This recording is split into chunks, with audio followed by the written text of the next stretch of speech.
Welcome to the Life Inspired podcast, where we dive into stories that ignite passion, purpose, and positivity. With your host, Chaz Thomas, each week, we'll explore the journeys of incredible individuals who faced challenges, overcome obstacles, and found inspiration in their everyday lives. If you're looking for a dose of motivation or searching for that spark to keep going, you're in the right place. Let's discover what drives us, what moves us, and how we can all live a life inspired. So sit back, get ready to be uplifted, and let's jump into today's episode. All right. Ooh, excuse me. All right, CJ still there? Yes, I'm here. Okay. First of all, I'm gonna give introduction, a brief introduction. This is Chaz Thomas of the Life Inspired Podcast, and I have the pleasure today of having with me my actual son, my firstborn son, and CJ. Really, I like, Father. huh? Said it's good to be on the show, my loving father. Yeah, and I'm gonna tell you, I man, watch this him is, all the time. huh? I say I watch your podcast all the time. Oh well, thanks, I appreciate that.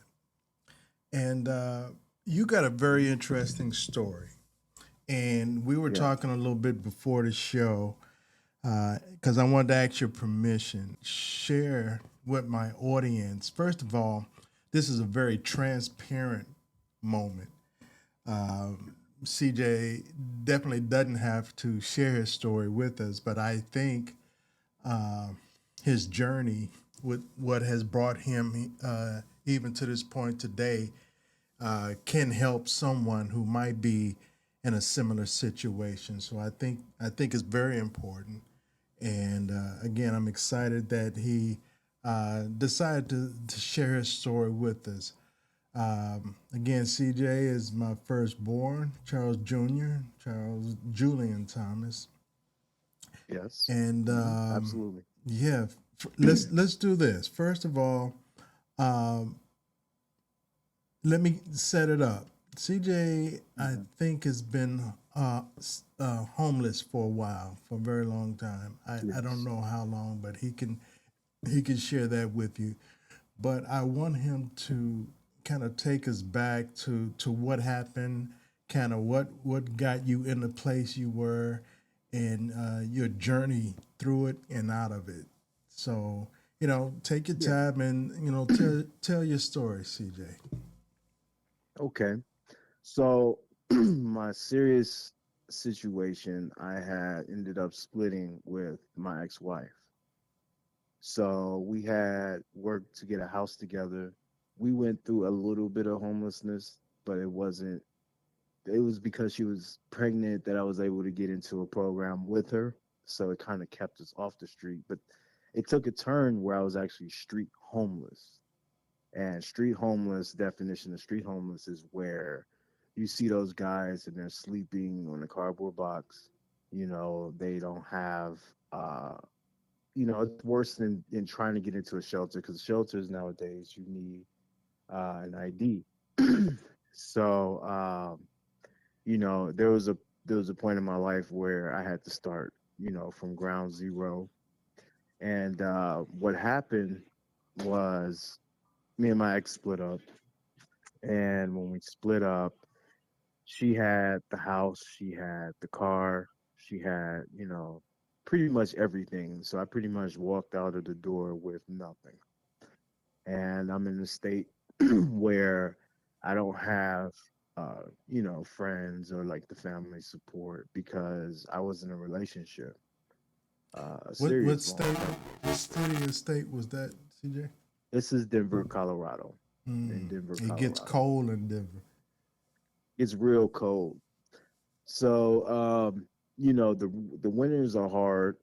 You have to learn how to survive. But a lot of people don't have the inspiration to get their life together simply because they start getting used to the freedom. They give up, they give up in life and the situation, that I'm street homeless takes over you. That's your mindset. That becomes like that's the life you live. That's where I'm at. That's the difficulty I'm having. I'm never going to be able to get out of it. And there was times where I felt like I was gonna die like this. When it started prolonging. Mhm. But um, Well, how there long was were a you story. homeless? How long would you say you were homeless? I was homeless. I would say legitimately for a year straight for my first time in my life. So I had went through all 4 seasons. Hmm. I went through, from winter all the way to the next winter time. Mm. And there were times in the cold. The cold is the worst because in your mind you have to know how to find a spot to survive in, especially when the police are out, and then you have gangbangers. They're out there. And you just have real bad people out there that do harm to other people. And you know, one of my survivals was going into an apartment, trying to find somewhere warm, a staircase. And there was a time during the wintertime, there was an apartment building that had a broken door on it. It's a secure building, but it had a broken door. And I remember it being so cold out there, and I was like, you know what, I can't do this. I would stick it out, stay up overnight, because you have to stay up, or you'd be stolen from, Mhm. or something happened to you. And there's not really, I was never into falling asleep on the grass or sleeping on the ground. That even though I had a couple times done it, Mhm. it was just I would not settle for. So I went into this building. And I remember opening it, and I went in there. I sat on the staircase, and I started writing music all night. And I would fall asleep, and I would have to sleep with one eye open because you don't know if a security guard's gonna walk in there. And at times, most of the time, security guard would walk in there and kick me out. But the times that I didn't get kicked out, I was in there. A couple people passed by and they were pretty cool with it. I didn't look like I was doing anything bad. And, I'd be in there praying. I'd be reading my Bible. I'd be praying. And, um, I never knew when the situation was going to take a good turn. I just was looking at it like a life lesson. But the problem was, when you're in that place of mind, you don't know when you're going to come out of it. You're not thinking about how to change it. You're just stuck, you know. And so there were times where it was so cold, and when I couldn't find a warm place, God would bless me with somebody who would come up and say, "Hey, man, you need a place to stay. I got a sofa you can crash on." And and I go in there, and people be getting high and stuff in there, and I just stay to the side. I wouldn't even uh mess with that. And there was one time a lady, she really needed some food, and I had food stamps. I would still have the card on me. I wouldn't even have my ID. I had the card on me. And when I went in there, she said, "I need some food for the house," and I gave her like $60 in food stamps, and she let me stay a couple of days. Mm. You know? What are But some of the mhm. What are oh some of yeah, the go ahead. what are some of the misconceptions people have about homeless people that's not really true? That they are all Everybody crooked. isn't. Yeah, yeah. Everybody's not buying booze. Mm. Everybody's not out to buy beer. And I was one of those guys. You Hmm. know, I wasn't. Not everybody's using the money to buy drugs. Food is an essential nutrient that a human being has, and a lot of these restaurants, are expensive.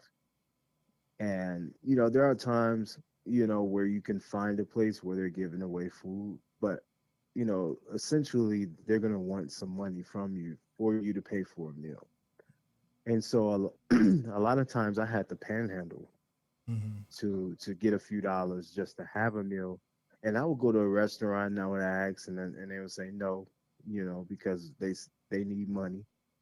And I would say, okay, I can't call anybody. I wouldn't have a phone. I wouldn't even have an ID. So I would have to sit there and handle. But a lot of people, they're not out doing drugs and not doing booze. And you have I've seen, and I've never had it personally happen, but people, pass somebody up and say, no, all you're gonna do is buy booze with this money. Mm. And then you have people with cardboard boxes out there saying, hey, I just need to buy a beer. Let me get $1. And sometimes just that honesty will kind of, you know, people like that get shot down. I was never like that. I was the type of guy. I asked straight up. I told him, and if I needed food, I would ask somebody to even pay for me. I'd say, Mm. you don't have to give me the cash. Right. You can go in there when you get your meal and just give me a meal, because that's what I was doing. Mm. Honestly, I've never I never had to go that route Mm. with asking for money. But a lot of people give you that look like, you're just gonna buy booze with it, and that's not the case. You start realizing. I mean, fasting is one thing, but when you fast, you're over fasting because that's the excuse you give yourself to Yeah. survive. Wow. You're gonna have to try and figure. God's gonna tell you, hey, you got to get some food. You know You what got I to get used some to food hate in to your hear system. too when people walk past someone homeless is why don't you get a job? You look healthy. Why don't you go get a job? I Right. mean, if I can get a job, I You wouldn't be can't. out. A lot of those people out there don't have an ID or a birth certificate. A lot of Mm, people are from out of gotcha. state, that travel. Hmm. That I mean, you guys are in Chicago, so that traveled to Chicago, and they don't have a birth certificate, or they Right. don't have a mom and dad that's alive. No It's just them, friends. and they just Yeah. no friends. They're starting all the way over, and they want a new chance. There's a lot of programs out there, but a lot of programs require an ID. Yeah. And in order to get your ID, you got to have a birth certificate. Mm. It's a catch 22. And yeah, things like that. So I mean, there's a lot of people and that's what makes them give up. That's what makes people give up, because they're like, you know what, these people gonna look at me like a bum. They're always gonna treat me like a crap, you know, my whole life. So I'm not even gonna give it a chance, And Mm. I've spoke to people that speak like that, and that's how they talk. They're like, yeah, I'm not really trying to do anything, and it's putting yourself in a position to where you're not even gonna start thinking about a future. You Mm. just time stops. And a lot of people fall in love with not having any rules, not being told what to do. Hmm. I can go anywhere, do anything. And that's just not the way to live in that type of environment. I mean, it sounds what's living good is when you're paying for your own stuff. And Yeah. someone said this the other day. If you pay for your rent or whatever you pay for, it can't really be taken away because you pay for it. You can do whatever you want with it It's because yours. it's yours. Yeah, you pay for it. Guys, I'm on the phone. So look, guys, I'm on the phone. Yeah, sorry about that. So Hmm. you can do anything you want. I'm on a podcast. So hey, sorry about that. That's You can right. do anything you want when you pay for it, you know, and you have to realize that a lot of people complain about when things are taken away from them, Hmm. you know, and oh, I can't have this, or they got rules, and you know that's where that saying applies. When you pay for it, when you actually work for something, then you have any say you want. You can do whatever you want. You don't have to worry about people Hmm. telling you what you're doing wrong, or telling you need to do this and things like that, So let me so ask you. um, mhm. you said you were homeless for a year the first time. How many times were you homeless? About 8 times, I'd say. About Wow. eight or 9 times. Hmm. It's a lot. It's Yeah. been a lot of times, and every time it was the same dramatic uh stress. You Wow. know, you you have to prepare mentally and tell yourself, okay, I'm without.